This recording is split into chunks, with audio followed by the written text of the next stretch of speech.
오늘 본문 말씀은 11조에 대해서 이야기하고 있죠. 여러분, 11조는 무엇입니까? 우리의 소득의 10분의 1을 떼어다가 하나님께 드리는 것을 11조라고 합니다. 11조에 대해서는 참 뜨거운 감자죠. 많은 논쟁거리가 있는 주제입니다.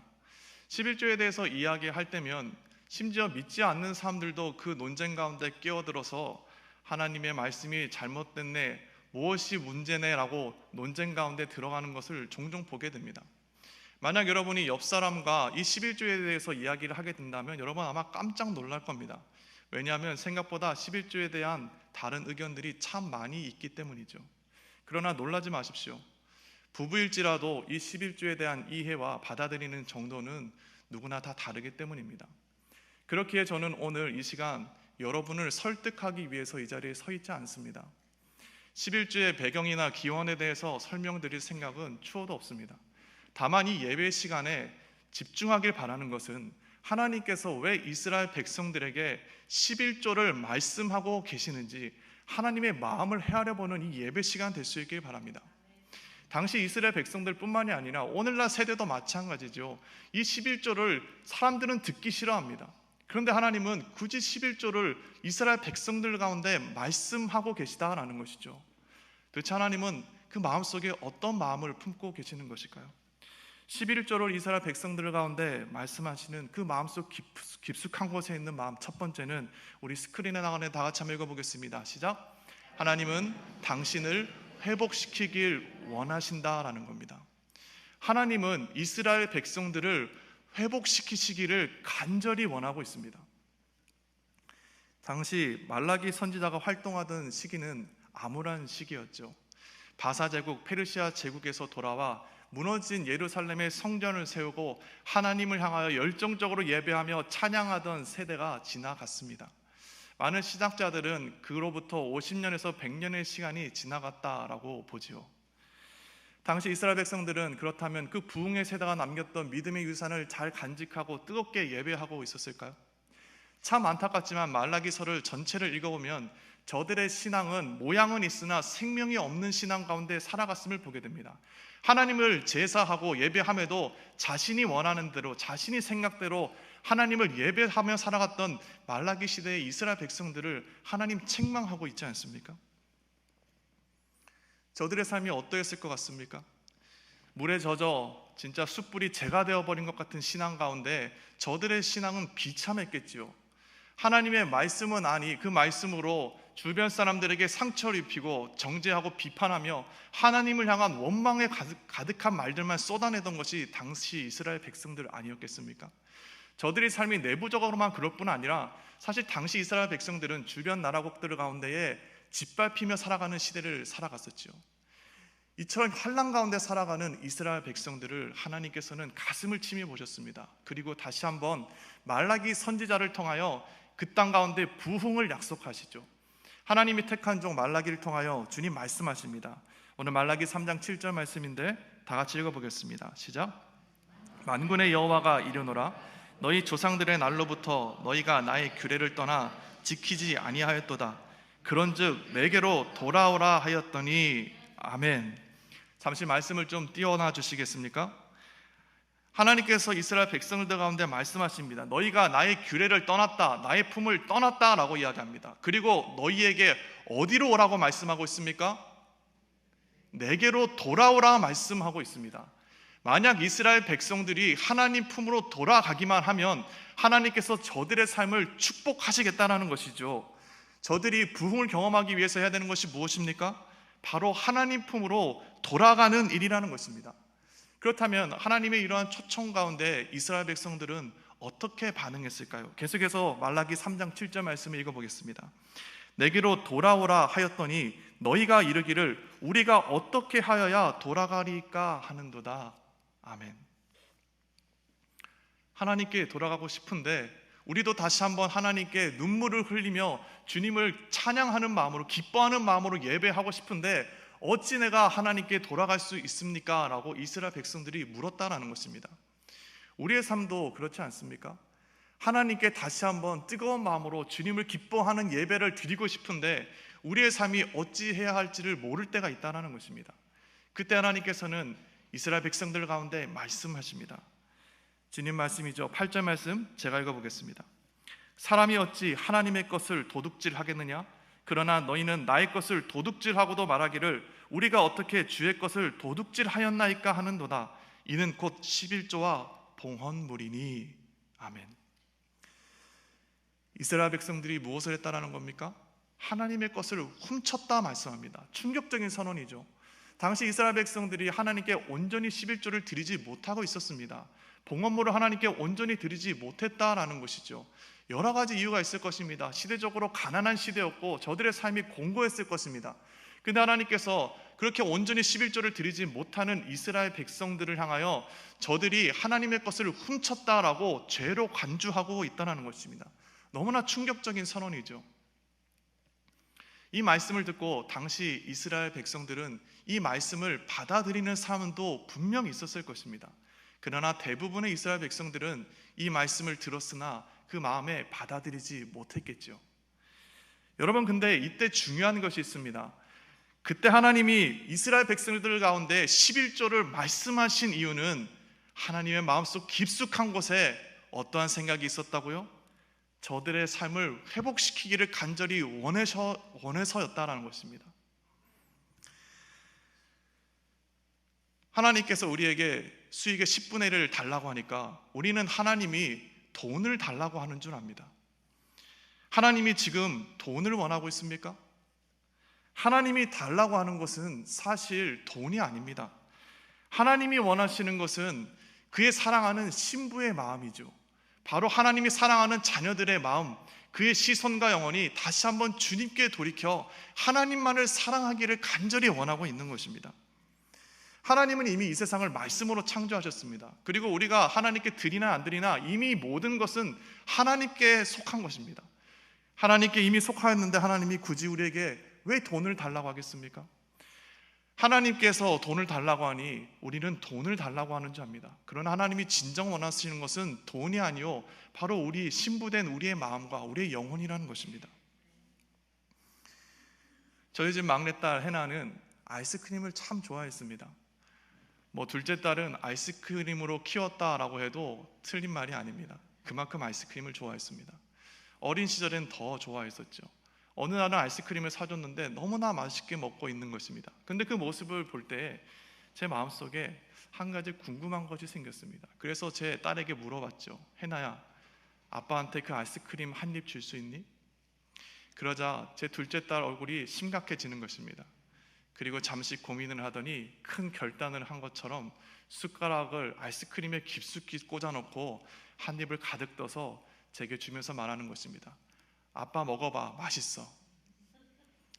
그런데 사실 저는 제 딸이 준 아이스크림을 먹을 수가 없었습니다.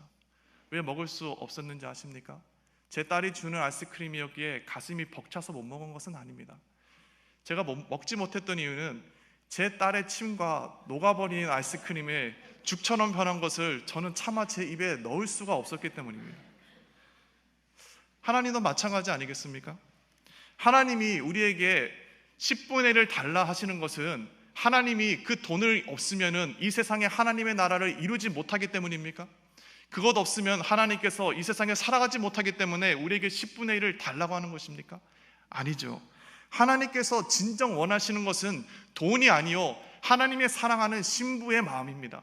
우리의 눈과 마음이 다시 한번 하나님만을 바라보기를 주님 간절히 원하고 계시다는 것입니다. 신랑 되시는 하나님께서 신부 되는 우리에게 말씀하시는 것이 있죠. 아가서 8장 6절 말씀인데 우리 다 같이 한번 한 목소리로 읽어보겠습니다. 시작. 너는 나를 도장같이 마음에 품고 도장같이 팔에 둬라. 사랑은 죽음같이 강하고 질투는 수월같이 잔인하며 불길같이 일어나니 그 기세가 여호와의 불과 같으니라. 아멘. 신랑 되시는 하나님께서 신부된 우리에게 원하시는 것이 무엇이라고요? 너는 나를 도장같이 네 마음에 새기고 내 팔에 새기라 말씀합니다. 하나님께서 간절히 원하시는 것은 하나님이 사랑하는 주의 신부와 함께 사랑의 교제를 나누는 것을 주님 간절히 원하고 있다는 것입니다. 그 사랑이 어떻습니까?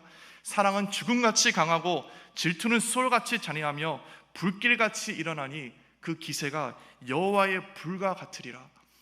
만약 우리가 우상을 사랑하면 하나님의 그 질투하시는 사랑이 우리를 다시 한번 주님 품으로 안으실 것을 주님 말씀하고 있습니다.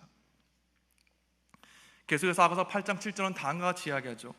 많은 물도 이 사랑을 끄지 못하겠고 홍수라도 삼키지 못하나니 사람이 그의 온 가상을 다 주고 사랑과 바꾸려 할지라도 오히려 멸시를 받으리라. 많은 물도 이 사랑을 끄지 못할 것이다. 많은 홍수도 이 사랑을 삼키지 못할 것이다 라고 주님 말씀하고 있습니다. 하나님의 사랑을 무엇으로 살 수 있습니까? 내 전 가산을 다 팔아 하나님의 사랑을 살 수 있습니까? 아닙니다. 하나님의 사랑은 이 세상 어떤 것으로도 살 수 없는 가장 귀하고 가치 있는 것이죠. 하나님께서 11조를 내라 하시는 것은 돈이 사랑하는 신부의 마음을 사로잡고 그 영을 타락시키고 그 영을 혼탁하게 하여 세상에게 짓밟혀 사는 것을 막기 위해서죠.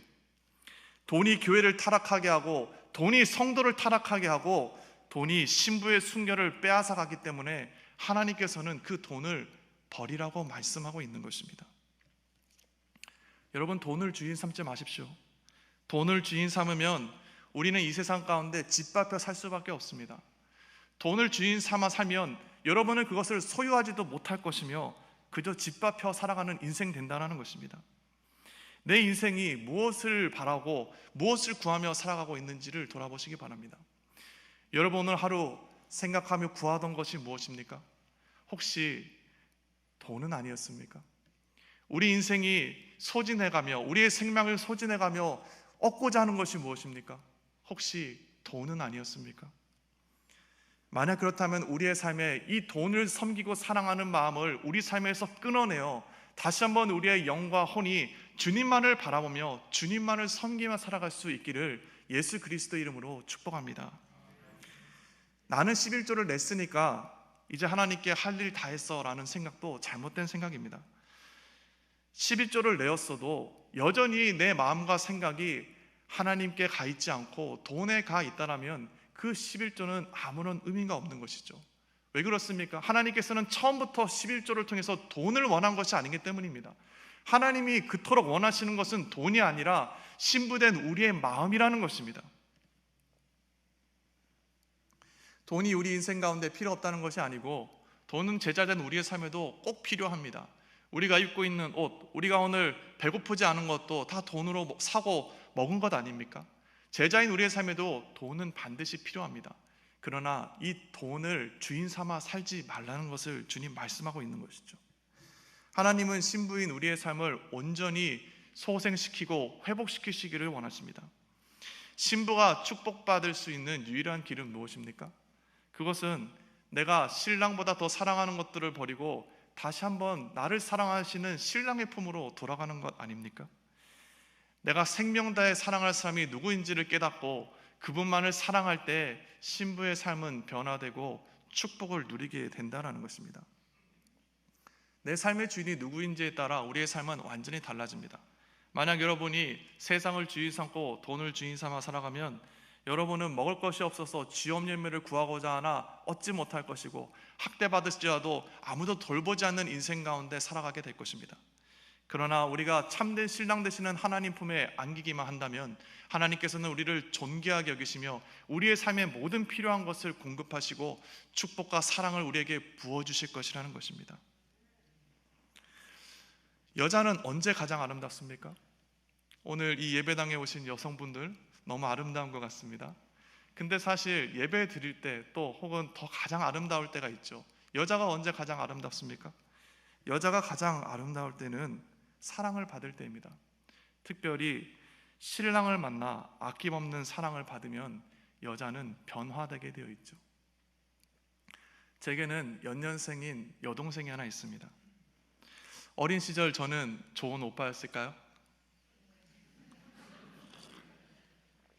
그 웃음은 무슨 의미입니까? 저는 좋은 오빠였습니다라고 말하고 싶지만 그렇지 않습니다. 연년생이었기 때문에 저는 제 동생의 것을 빼앗고 괴롭히는 오빠였죠. 그래서 항상 제 동생은 제게 찡그린 모습만 보여주었습니다. 그런데 어느 순간부터 제 여동생에게 변화가 일어나는 것을 느낄 수 있었습니다. 성형수술을 했다는 것이 아니고요, 여동생의 안색이 변화가고 생기를 찾아가기 시작했습니다. 제 여동생의 눈빛에는 빛이 나기 시작했다는 것입니다. 저는 그 이유를 처음엔 알 수 없었습니다. 근데 시간이 곧 지나자 그 이유를 알 수 있었죠. 제 여동생이 평생을 사랑할 신랑을 만나 사랑에 빠져 있었기 때문입니다. 여성은 신랑을 만나서 깊은 사랑을 빠지면 변화되게 있습니다. 신부는 신랑을 만나면 변하게 되게 되어 있죠. 또한 그 사랑이 신부를 회복시키며 또 그 신랑의 사랑이 신부를 아름답게 온전하게 한다는 것입니다. 우리의 삶도 마찬가지죠. 우리의 삶이 돈의 노예로 살아갈 인생이 아니라는 것입니다. 우리의 삶이 세상의 노예로 살아갈 인생이 아니라는 것입니다. 우리의 인생은 이 세상을 창조하신 하나님의 신부로 하나님과 고결한 삶을 나누는 삶으로 하나님께서 부르시고 택하신 사람들이라는 것입니다. 하나님께서 그러한 이스라엘 백성들을 부르고 계시지 않습니까? 말라기 3장 17절 말씀입니다. 만군의 여호와가 이르노라 나는 내가 정한 날에 그들을 나의 특별한 소유로 삼을 것이요 또 사람이 자기를 섬기는 아들을 아낀같이 내가 그들을 아끼리니 말씀합니다. 내가 정한 날에 그들을 특별한 나의 소유로 삼을 것이다 말씀합니다. 자녀로 신부로 삼을 것이라는 것이죠. 돈을 섬기는 자리에서 하나님을 섬기는 자리로, 돈의 노예가 되어 살아가는 삶에서 하나님의 자녀로, 하나님의 신부의 자리로, 돈을 사랑하는 삶에서 하나님을 생명 다해 사랑하는 삶으로 부름받은 것이 바로 저와 여러분의 삶이라는 것을 기억할 수 있는 저와 여러분의 삶이 될 수 있게 예수님의 이름으로 축복합니다. 그러한 인생이 하나님이 축복하시는 축복을 받아 누리게 되는 것이죠.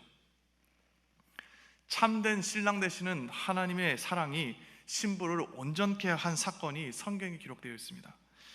사도행전 4장 32절 말씀인데 우리 다 같이 합독해 보겠습니다. 모든 물건을 서로 통용하고 자기 재물을 조금이라도 자기 것으로 하는 이가 하나도 없더라. 아멘. 참 놀랍지 않습니까? 여러분, 이 사건 가운데 돈에 주목하지 마시길 바랍니다. 그 사람들이 자신의 가진 모든 돈을 냈다는 것이 중요한 것이 아닙니다. 지금 중요한 것은 무엇입니까? 온 교회가, 하나님이 사랑하는 신부가 비로소 돈을 사랑하지 않고 하나님을 온전히 사랑하여 변화되었다라는 것입니다. 가장 순결한 모습으로, 가장 아름다운 모습으로 회복되었다라는 것이죠. 저들이 어떻게 저렇게 온전한 모습을 회복할 수 있었습니까? 사도행전 4장 33절이죠. 사도들이 큰 권능으로 주 예수의 부활을 증언하니 무리가 큰 은혜를 받아. 이들이 무엇을 들었을 때 큰 은혜를 받아 온전케 되었습니까? 우리의 참 신랑 되시는 하나님께서 육체를 입고 이 땅 가운데 오셔서 우리를 죄로부터 사시기 위하여 십자가에서 자신의 생명을 내어주는 그 사랑으로 신부된 우리에게 그 사랑을 확증하심으로 또 죄와 사망 권세 가운데 부활로 죽음의 권세를 깨뜨리고 신부에게 승리를 영화롭게 하시는 그 하나님을 바라볼 때 저들의 삶이 소생하고 아름답게 온전하게 변화된 것 아닙니까? 그러한 신부의 삶에 어떠한 일이 일어났습니까? 사도행전 4장 34절과 35절 말씀이죠. 그 중에 가난한 사람이 없으니 이는 밭과 집 있는 자는 팔아 그 판 것의 값을 가져다가 사도들의 발 앞에 두매 그들이 각 사람의 필요에 따라 나누어 주미니라. 여러분, 여기서도 돈에 주목하지 마시기 바랍니다. 저들이 전 재산을 사도들의 발 앞에 하나님께 내어 맡겼다는 것이 중요한 것이 아닙니다. 저들이 비로소 돈에 노예되던 삶에서, 세상을 쫓던 인생에서 하나님을 쫓는 인생으로, 하나님을 사랑하는 인생으로 온전한 신부의 모습으로 회복되었다라는 것이 중요합니다. 어쩔 때 이렇게 변했다라고요? 참 신랑 되시는 하나님의 사랑을 깨달았을 때 저들의 삶이 온전케 회복되고 소생된 것입니다. 저는 오늘 이 자리에서도 예수께서 우리에게 사랑을 부어주심으로 그 십자가의 사랑이 우리를 온전한 신부의 모습으로 변화시키고 회복시킬 것을 믿습니다. 하나님께 돌아가십시오. 주님을 사랑하는 삶으로, 하나님만을 생명 다해 사랑하는 삶으로 살아갈 수 있는 저와 여러분의 삶이 될 수 있길, 그래서 하나님의 축복을 받아 누리는 저와 여러분의 삶이 될 수 있기를 예수 그리스도 이름으로 축복합니다. 11조를 말씀하시는 하나님의 마음은 어떤 것일까요? 우리 스크린에 나가는데 다 같이 한번 읽어보겠습니다. 시작. 하나님은 당신을 통해 하나님 나라를 일으키시기를 원하십니다. 하나님은 여러분의 삶을 통하여 이 땅에 하나님의 나라를 이루시기를 간절히 원하신다라는 것입니다. 11조를 통해서 돈을 주인 삼지 않고 하나님만을 사랑하며 하나님만 섬기기로 결단하며 돌이킨 인생은 반드시 복을 받습니다. 하나님께 돌이킨 인생은 반드시 축복을 받는다라는 것입니다. 하나님 품에 안긴 인생은 들어가도 복을 받고 나가도 복을 받으며 사나 죽으나 복을 받는 인생이 될 수밖에 없습니다. 하나님께서 그를 소유물로 삼으시고 책임지시기 때문이시죠. 하나님은 그런 인생을 어떻게 하신다고 말씀합니까? 말라기 3장 10절 말씀입니다. 다 같이 읽어보겠습니다. 시작. 만군의 여호와가 이르노라 너희의 온전한 11조를 창고에 들여 나의 집에 양식이 있게 하고 그곳으로 나를 시험하여 내가 하늘 문을 열고 너희에게 복을 쌓을 곳이 없도록 붙지 아니하나 보라. 하나님께서 어떻게 하시겠다고 말씀하십니까? 하늘의 문을 열고 너희의 창고에 보물이 넘치도록 축복하실 거다 말씀합니다. 그 앞에 하나님 뭐라고 합니까? 나를 시험해 보라 말씀하시죠. 여러분, 신랑이 신부를 부르는 간절한 외침이 들리지 않습니까? 하나님의 음성이, 하나님의 사랑이 외치고 있는 것입니다. 나를 시험해 보라는 것입니다. 살아계신 하나님께서 너희에게 축복을 부어주실 거라는 거죠. 말라기 3장 11절 말씀은 계속해서 말씀하고 있습니다. 우리 다 같이 한번 읽어보겠습니다. 시작.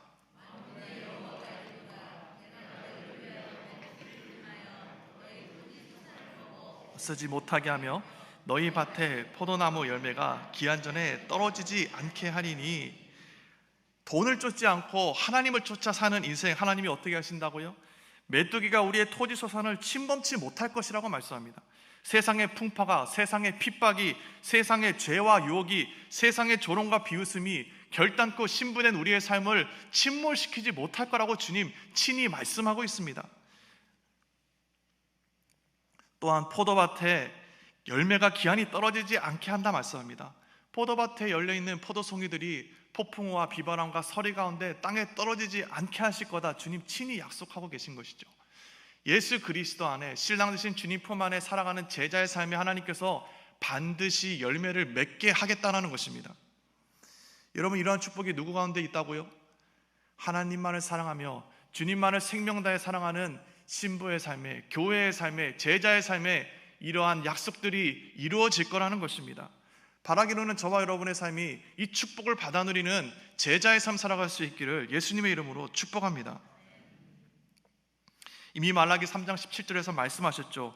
만군의 여호와가 이르노라 나는 내가 정한 날에 그들을 나의 특별한 소유로 삼을 것이요 또 사람이 자기를 섬기는 아들을 아낀같이 내가 그들을 아낄 것이다 말씀합니다.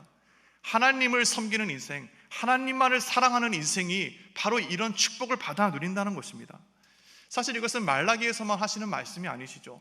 성경 곳곳에서 이러한 말씀들이 참 많이 있습니다. 그 가운데 이사야서에서 하나님은 다음과 같이 말씀합니다. 이사야서 43장 1절 말씀입니다. 우리 다 같이 한번 합독해 보겠습니다. 시작. 야곱아 너를 창조하신 여호와께서 지금 말씀하시느니라. 이스라엘아 너를 지으신 이가 말씀하시느니라. 너는 두려워하지 말라. 내가 너를 구속하였고 내가 너를 지명하여 불렀나니 너는 내 것이라. 주님께서 내가 너희를 지명하여 불렀나니 너는 누구 것이라고요? 내 것이다 말씀하고 있습니다. 주님께서 우리의 구속자여 우리의 소유권을 가진다라는 것입니다. 우리의 소유권은 우리 스스로 주장할 수 없으며 하나님께서 주장하신다라는 것이죠. 왜 그렇습니까? 우리의 삶이 이제는 하나님의 것이 되었기 때문입니다. 그런 하나님이 우리의 삶을 책임지신다고 말씀하시지 않습니까? 이사야서 43장 2절 말씀입니다. 제가 읽어보겠습니다. 내가 물 가운데 지날 때 내가 너와 함께 할 것이라. 강을 건널 때 물이 너를 침몰하지 못할 것이며 내가 불 가운데로 지날 때 타지 아니할 것이요 불꽃이 너를 사르지도 못하리니. 아멘. 환난의 물 가운데 있을 때에도 하나님은 우리와 함께 하실 것이며 세상의 강을 건널 때에도 그 물이 우리를 침몰치 못할 것이다 말씀합니다. 또 시험의 불 가운데 있을지에도 그 불이 우리를 태우지 못할 것이다 주님 선언하고 말씀하고 계시죠. 우리의 삶을 하나님께서 보호하시고 인도하시고 책임지신다는 것입니다.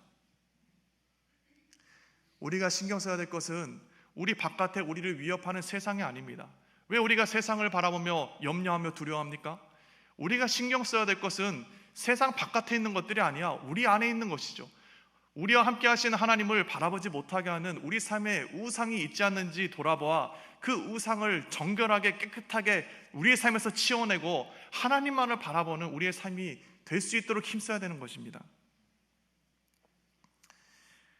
우리가 지금 2월 한 달간 금식 기도를 하고 있습니다. 금식기도 할 때 여러분, 우리 음식을 끊어내면서 우리 삶에서 또 하나 끊어내야 될 것이 있습니다.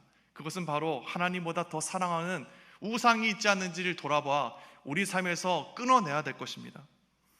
금식을 하며 하나님께 부르짖을 때 나의 욕심을 구하는 것이 아니라 나의 삶을 정결하게 하나님이 기뻐하는 순결한 신부의 삶이 될 수 있도록 하나님보다 더 사랑하는 그 모든 것들을 끊어내야 될 것입니다. 또 하나님께서는 금요일부터 우리 교회에 부흥회를 약속하고 계시죠. 여러분, 부흥회 기간 동안에 우리의 삶에 하나님보다 더 사랑하고 의지하고 있는 우상이 있지 않는지 돌아와 그 모든 우상들을 우리 삶에서 철저하게 제거할 수 있는 저와 여러분의 삶이 될 수 있기를 바랍니다. 하나님만을 만족하고 하나님만을 기뻐하고 주님 품에 돌아가는 인생에 하나님의 부흥의 역사가 일어나는 것입니다. 다시 한번 가난한 심령으로 주님께 달려가십시오. 주님의 십자가 앞에 나아가 예수 그리스도의 이름을 부르짖으며 주님의 사랑을 누리시기 바랍니다. 그 사랑 가운데 여러분의 삶은 다시 한번 아름다운 신부의 모습으로 회복되며 주님의 기쁨 가운데 거하는 부흥의 역사를 경험하게 될 것입니다. 주변에 신앙이 무너진 자들도 부흥의 자리로 부르십시오. 믿음이 없는 자들도 부흥의 자리로 부르십시오. 세상에 지쳐 쓰러진 자들도 부흥의 자리로 부르십시오. 하나님께서는 다시 한번 우리의 삶에 부흥의 역사를 이룰 것이며 이 땅의 모든 무너지고 쓰러진 것들을 회복시키시며 다시 한번 순결한 신부의 모습으로 변화시켜 나아갈 것입니다. 저와 여러분의 삶이 이 부흥을 경험하는 세대 될 수 있길 예수님의 이름으로 축복합니다. 그런데 이런 부흥이 우리의 삶에서 끝나는 것이 아니죠. 말라기 3장 12절 말씀입니다. 너희 땅이 아름다워짐으로 모든 이방인들이 너희를 복되다 하리라. 만군의 여호와의 말이니라. 우리의 삶이 아름다워질 때 누가 우리의 삶을 통해 하나님을 보게 된다고 말씀하고 있습니까? 이방인들이 보게 될 것이다 라는 겁니다. 어떤 이방인들입니까? 모든 이방인들이 우리를 통하여 하나님을 보게 될 것이다 라는 겁니다. 하나님이 진정 우리의 삶을 아름답게 하고 축복하고 회복시키는 것은 우리를 통하여 하나님의 나라가 이 땅 가운데 다시 한번 일어나기를 주님 간절히 원하신다는 것이죠. 하나님께서 택하시고 하나님이 사랑하는 인생, 하나님께서 어떻게 하십니까? 말라기서 4장 2절 말씀입니다. 내 이름을 경외하는 너희에게는 공의로운 해가 떠올라서 치료하는 광선을 비추리니 너희가 나가서 외양간에서 나온 송아지같이 뛰리라. 우리의 삶을 통하여 치유의 광선이 온 세상 가운데 흘러넘쳐 하나님의 치유하심이 온 세상을 치유하고 다시 한번 예배를 회복시켜 이 땅 가운데 하나님의 나라를 이루어 나간다는 것입니다. 말라기 4장 3절은 다음과 같이 선언합니다. 또 너희가 악인을 밟을 것이니 그들이 내가 정한 날에 너희 발바닥 밑에 재와 같으리라. 만군의 여호와의 말이니라. 아멘. 하나님께서 우리를 전쟁 가운데 승리하게 하시며 하나님께 영광 올려드리는 인생으로 세대로 삼으실 거라는 것입니다. 우리의 삶을 통하여 하나님을 경외하고 두려워하고 섬기는 우리의 삶을 통하여 하나님이 이 땅 가운데 다시 한번 하나님의 나라를 이루어 나간다고 주님 선언하고 있는 것입니다. 세상을 바라보지 말고 하나님을 바라보십시오. 세상을 두려워하지 말고 하나님을 두려워하십시오. 세상을 사랑하지 말고 하나님만을 생명 다해 사랑할 수 있는 저와 여러분의 삶이 될 수 있길 바랍니다. 그러한 인생이 이 땅 가운데 다시 한번 하나님의 나라를 이루어 나가며 무너진 재단을 회복시키는 세대로 하나님께 영광 올려드리는 삶을 살아갈 수 있을 것이기 때문입니다. 저와 여러분이 바로 이 부흥의 세대 될 수 있기를 바랍니다. 오늘 우리는 11조를 살펴보았습니다. 11조는 하나님께서 돈을 원하시는 것이 아님을 살펴보았죠. 하나님이 원하시는 것은 무엇입니까? 바로 하나님이 사랑하는 신부의 마음입니다. 우리의 삶을 주님께 온전히 내어 맡깁시다. 그리하여 주님이 원하시는 것, 주님이 기뻐하시는 것을 이 땅 가운데 행하며 온 세상을 회복시키며 나아가는 저와 여러분의 삶이 될 수 있길 바랍니다. 하나님은 지금도 그러한 하나님의 백성들 삶 가운데 주님의 부흥의 역사를 이루어 나갈 것입니다. 하나님의 부흥을 순종함으로 우리의 삶을 내어 맡김으로 하나님의 부흥을 경험하는 저와 여러분의 삶이 될 수 있기를 예수 그리스도 이름으로 축복합니다. 다 같이 기도하시겠습니다.